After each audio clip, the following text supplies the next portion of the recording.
नमस्कार दोस्तों, स्वागत है आपको हमारे YouTube चैनल प्रकाश मैथ पॉइंट में। और दोस्तों मैं हूं प्रकाश कुमार। दोस्तों आर्मी और एसएसजी वाले के लिए यह सेट शुरू किए हुए हैं और आज जो हम सॉल्व करेंगे अभ्यास पेपर सेट 28 के 15 मैथ को सॉल्व करेंगे। दोस्तों यदि हमारा वीडियो आपको अच्छा लगता होगा तो वीडियो को लाइक जरूर कीजिएगा, शेयर कीजिएगा और हमारे चैनल पर नए हो तो सब्सक्राइब जरूर कर लीजिएगा। सब्सक्राइब करने से आपको क्या होगा कि जब भी मैं नया वीडियो बनाकर अपलोड करूंगा सबसे पहले नोटिफिकेशन आपके पास पहुंचेगी और आप अच्छे से तैयारी कर सकेंगे। ठीक है। अब दोस्तों यदि आपको अच्छा वीडियो नहीं लगे तो डिसलाइक कर दीजिएगा। ठीक है। दोस्तों अभ्यास पेपर सेट 27 तक के मैथ का हम सोल्यूशन कर चुके हैं और आज वाली वीडियो में आपको अभ्यास पेपर सेट 28 का मैथ का सोल्यूशन मिलेगा। ठीक है। तो ध्यान दीजिएगा दोस्तों, आपको क्वेश्चन ऊपर दिखाई दे रहा होगा 31 नंबर क्वेश्चन से मैथ रहता है। क्वेश्चन नंबर 31 क्या कहता है कि 2 टेबल तथा 3 कुर्सी का मूल्य 7,000 रुपये, 3 टेबल तथा 2 कुर्सी का मूल्य 8,000 रुपये है, तो एक टेबल का मूल्य क्या होगा। ध्यान दीजिएगा, ये क्वेश्चन पढ़े हुए राम सिंह यादव जी के बुक से पढ़ाए हुए हैं। 2 टेबल तो 2 अट्टी से टेबल लिखते हैं। ठीक है।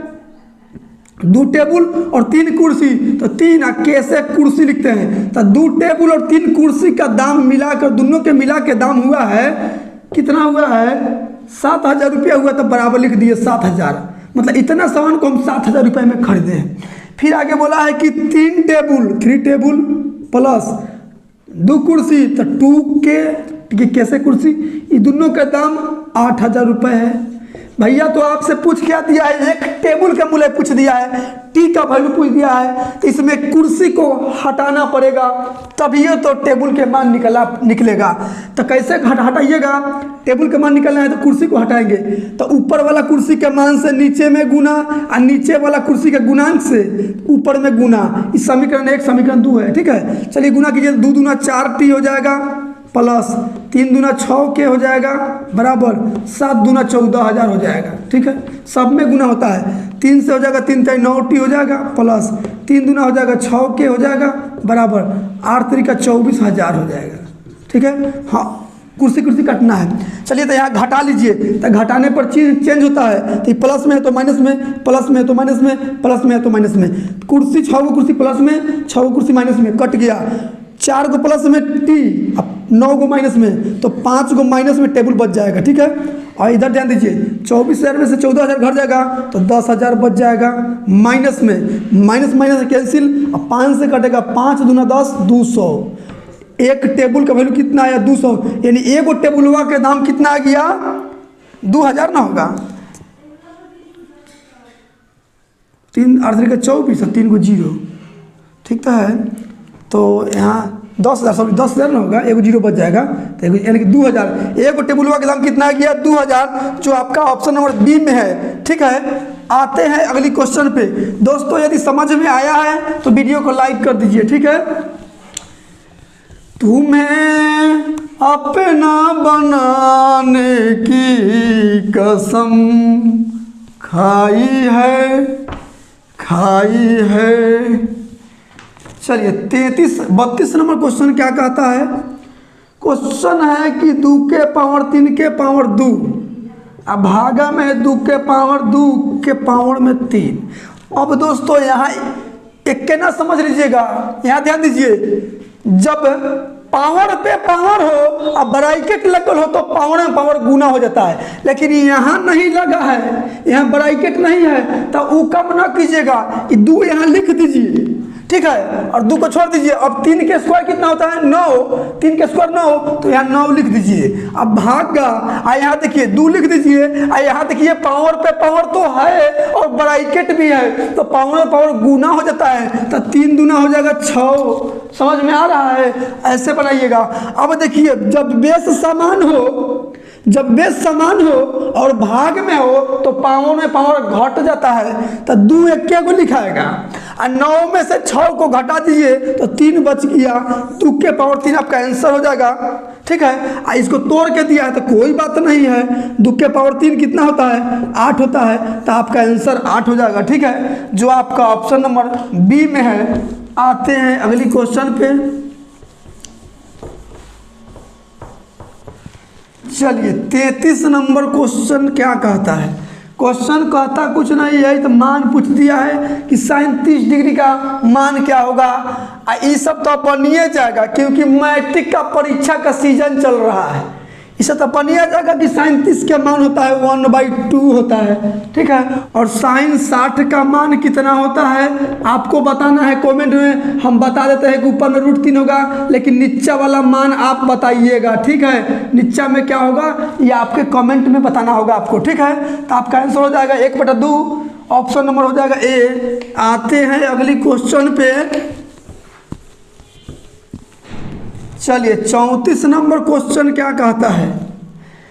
क्वेश्चन कहता है कि एक हॉल 60 मीटर लंबी तथा 25 मीटर चौड़ा है, उसमें एक जैसा वर्गाकार चौके लगाने हैं, इसमें लगने वाले कम से कम चौकों की संख्या बताइए। चौकों मतलब टाइल्स वगैरह मान लीजिए ना। देखिए दोस्तों, एक आयताकार हॉल है, ठीक है। आयताकार 60 मीटर लंबा है और कितना है 25 मीटर चौड़ा है, ठीक है। इसमें टाइल्स लगाना है, वर्गाकार टाइल्स लगाना है, वर्गाकार टाइल्स। तो कम से कम इसमें कितना टाइल्स लगेगा यही आपसे पूछा है, ठीक है। तो दोस्तों इसके क्षेत्रफल में ना टाइल्स लगेगा, ये आयत का क्षेत्रफल में टाइल्स लगेगा।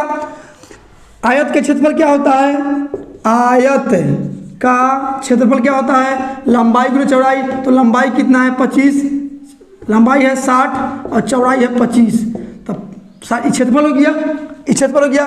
इसमें वर्गाकार टाइल्स लगाना है, ठीक है। तो टाइल्स के पहले भुजा की लंबाई तो हमको पता होना चाहिए कि ये वो टाइल्स के लंबाई चौड़ाई कितना है। तो वर्गाकार है तो लंबाई चौड़ाई समान होगा। तो लंबाई चौड़ाई, लंबाई निकालने के लिए, वर्ग की भुजा निकालने के लिए बताए हुए क्वेश्चन कि जो आयत की लंबाई चौड़ाई होगा ना उसी का HCF निकाल लीजिएगा, हो जाएगा, ठीक है। तो HCF निकाल लीजिए आयत की लंबाई चौड़ाई के 60 और 25 का HCF कितना होगा, तो 5 हो जाएगा, 5 हो जाएगा। जो कॉमन लेता ना वही HCF होता है, 5 हो गया। अब ध्यान दीजिए आपको संख्या निकालना है, चौकों की संख्या। तो आयत के क्षेत्रफल में एक वर्ग के भुजा से, वर्ग के क्षेत्रफल से भाग दे दीजिएगा तो टाइल्स की संख्या निकल जाएगा। तो एक वर्ग का क्षेत्रफल क्या होता है, भुजा स्क्वायर। तो भुजा क्या है 5 है, तो 5 गुने 5 यानी 50, 25 से 25 कट गया, 60 आंसर आ गया आपका, ठीक है। तो आपका आंसर हो जाएगा 60, ऑप्शन नंबर ए हो जाएगा। आते हैं अगली क्वेश्चन पे। तुम तो ठहरे परदेसी, अरे साथ क्या निभाओगी। चलिए 35 नंबर क्वेश्चन क्या कहता है। एक चुनाव में एक उम्मीदवार 40% वोट लेते हैं तथा दूसरे से 298 वोटों से हार जाता है, तो कुल कितने वोट डाले गए। दोस्तों इलेक्शन में कम से कम 2 कैंडिडेट खड़ा होता है तब तो हार जीत होता है, नहीं तो निर्दलीय जी ऐसा ही जीत जाएगा, मतलब क्या होता है निर्विरोध जीत जाएगा, ठीक है।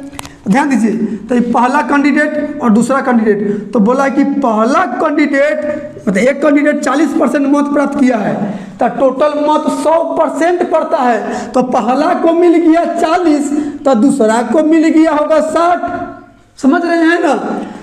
अब ध्यान दीजिए क्वेश्चन कहा है कि दूसरे उम्मीदवार से 298 मतों से हार गया। तो पहला उम्मीदवार दूसरा उम्मीदवार से परसेंट में कितना परसेंट से हार गया, तो 20% से। क्वेश्चन कह रहा है कि 298 मतों से हारा है, दोनों तो हरलहे की संख्या इसलिए बराबर। पूछा कुल वोट कितने डाले गए, तो 100% में डाले गया होगा, 100% का मान निकाल दीजिए। तो 298 बट्टा में 20, 100 के मान निकालना था 100 से गुना, 20 पचे 100, आप 0, 9 पचे 45, 5 दूना 10, 4 14, 1450 वोट डाले गया है, ठीक है। जो आपका आंसर हो जाएगा ऑप्शन नंबर सी। आते हैं अगली क्वेश्चन पे। क्या करोगे तुम आखिर कब्र पर मेरी आके थोड़ी देर रो लोगे, फिर तो भूल जाओगे। चलिए 36 नंबर क्वेश्चन क्या कहता है। क्वेश्चन कहता है कि 5 संख्याओं का औसत 46 है, इनमें से पहली 3 संख्याओं का औसत 44 है, तो अंतिम 2 संख्याओं का औसत बताइए। योग बराबर क्या होता है, औसत गुने संख्या। तो 5 संख्याओं का औसत 46 है, तो 5 गुना 46 कर दीजिएगा तो पाँचों का योग पता चल गया। अंतिम 3 का 44 है, तो 3 गुने 44 कर दीजिएगा तो तीनों का योग हो गया। 5 गो के योग में से 3 गो का योग खसका दीजिएगा तो 2 गो का बचेगा, और वही 2 गो का औसत पूछा है तो बस 2 से भाग दे दीजिए, एवरेज निकल जाएगा। 46 पचे 6 पचे 30, 4 पचे 20 और 3 23, माइनस 4 3 12, 4 3 12 13 बट्टा में 2 घटा दीजिए तो 10 में से 2 गया 8, अब 12 में से 9 गया, 12 में से 3 गया 9, 98 और बट्टा में 2 से काटिएगा कितना 49 बार में होगा क्या? 49 अब कैंसिल हो जाएगा, है ऑप्शन में, हाँ है, अब कैंसिल हो जाएगा ऑप्शन में डी। आते हैं अगली क्वेश्चन पे।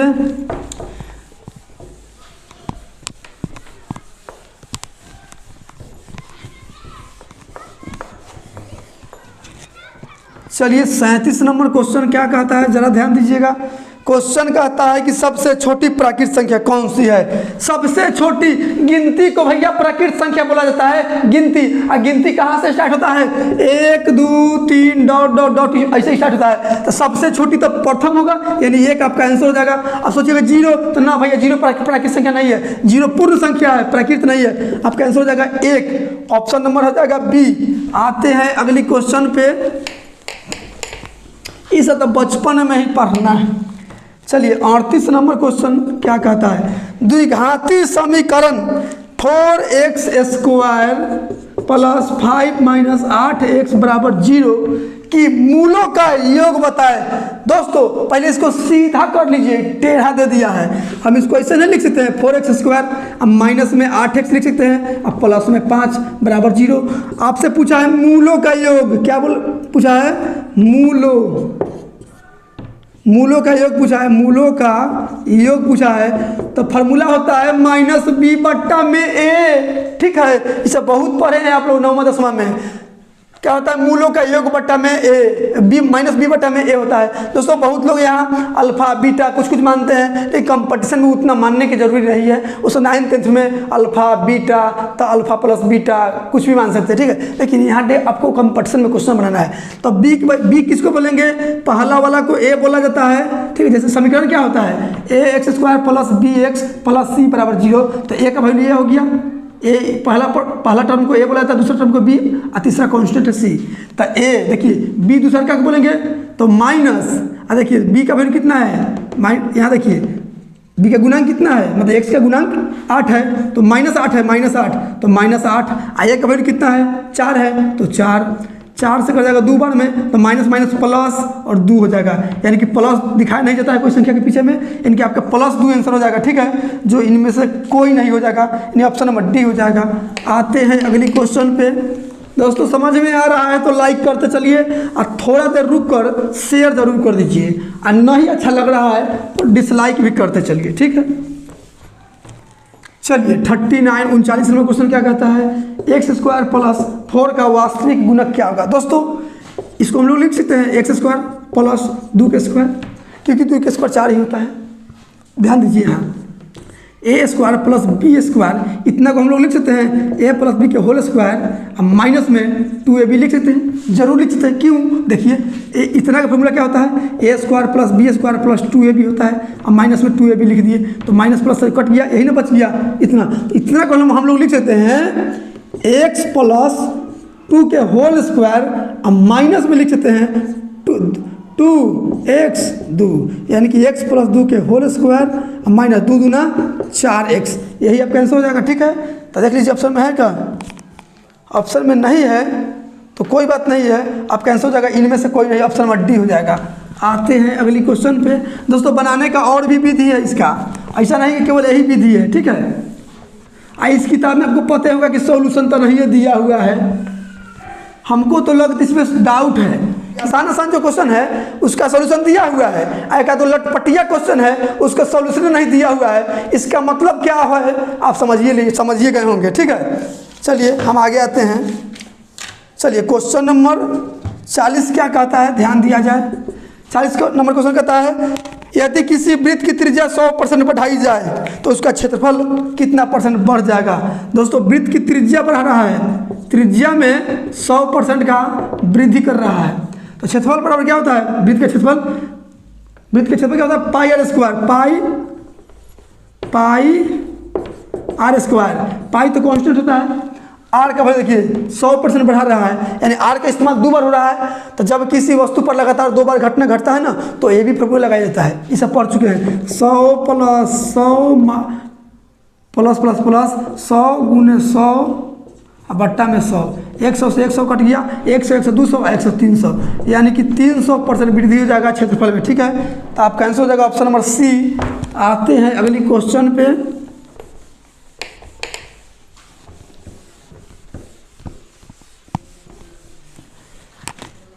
चलिए 41 नंबर क्वेश्चन क्या कहता है। क्वेश्चन कहता है कि यदि किसी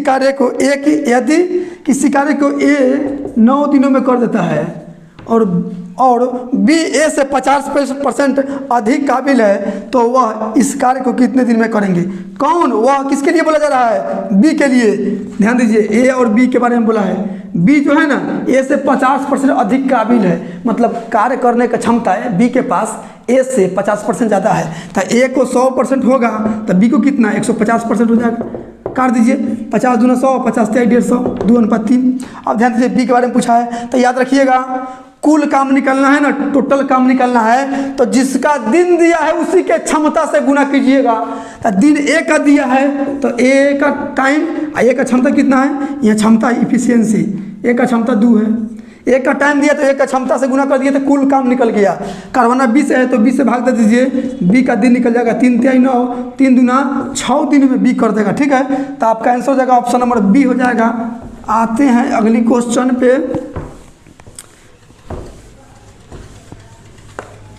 बेवफा ना मुझे समझना, प्यार है तुझी से मुझे है।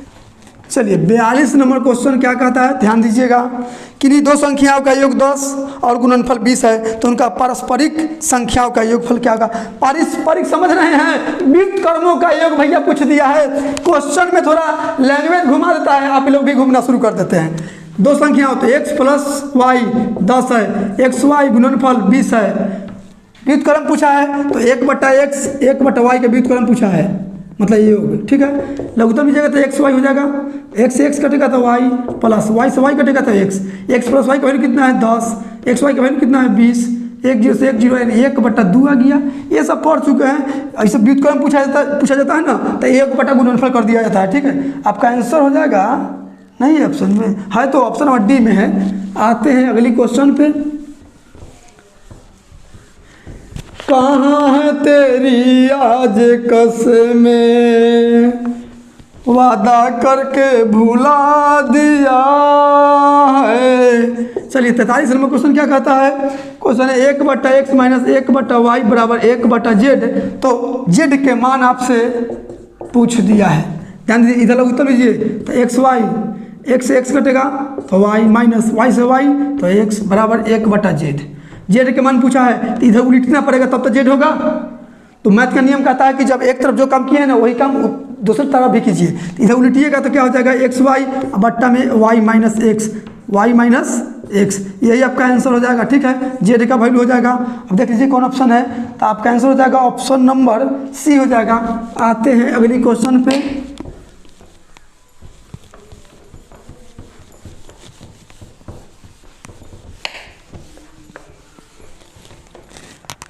चलिए 44 नंबर क्वेश्चन क्या कहता है। पहले 10 प्राकृत संख्याओं के वर्गों का योग बताएं।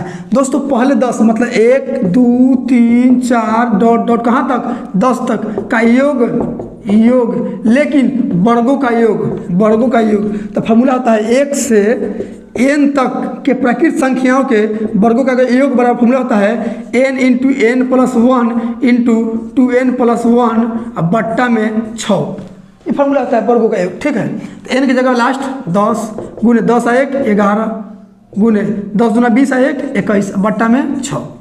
3 दूना 6 3 7 21, 2 से कटे 2 × 10 11 7 × 35 35 गुने 11 3 5 हटा के 3 5 हटा के 385 ऑप्शन में है क्या 385, हाँ है, ऑप्शन नंबर डी में है।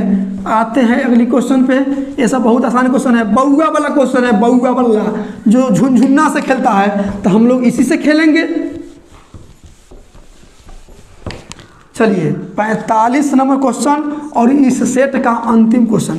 क्वेश्चन कहता है कि यदि किन्हीं दो त्रिभुजों के क्षेत्रफल समान है तो उन्हें क्या कहा जाएगा। सुनिए, दो को त्रिभुज है, दो को त्रिभुज है और दोनों के क्षेत्रफल समान है। इसका क्षेत्रफल और इसका क्षेत्रफल, दोनों का क्षेत्रफल समान है।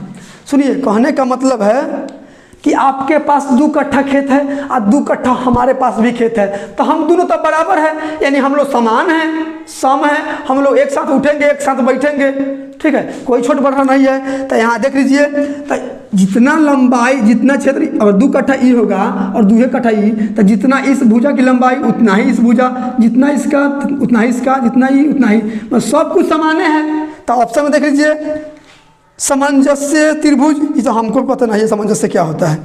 समद्विबाहु त्रिभुज, समद्विबाहु, दुइये का भुजा बराबर होगा, एगो कहाँ छोटा हो जाएगा, नहीं, गलत है। उसके बाद में समभुज त्रिभुज, हाँ, समभुज मतलब सब भुजा बराबर, यानी कि समबाहु त्रिभुज हो जाएगा, ठीक है। तो आपका आंसर हो जाएगा ऑप्शन नंबर सी। तो दोस्तों, अभ्यास पेपर सेट 28 के टोटल मैथ खत्म हो गया।